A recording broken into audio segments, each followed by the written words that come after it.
adjust that a little bit. Good morning, everyone. Let me start and say first saying thank you for having me here today. Uh, yeah, Let me start a little bit and talk to you a little bit about my background.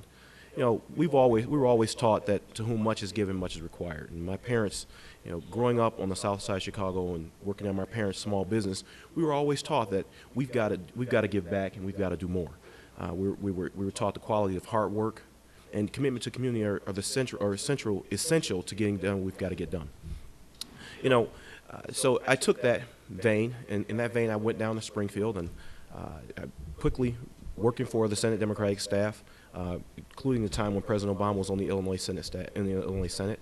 I rose to become the budget director for the Senate Democrats. I became budget director at the age of 24 years old. Uh, I stayed budget director for 8 years.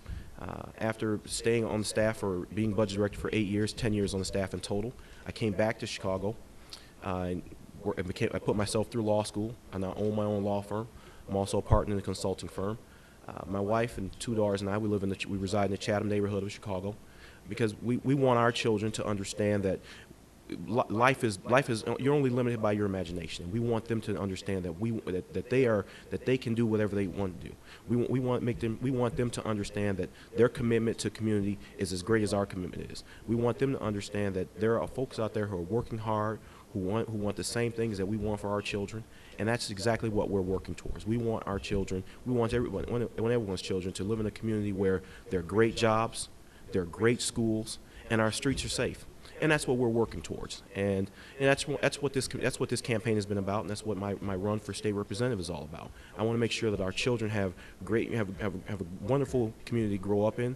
I want to be in Springfield to share those priorities that my parents shared with us. So I'm pleased to be able to be here today and answer any and all questions you've got for me. So I appreciate the opportunity to come before you today.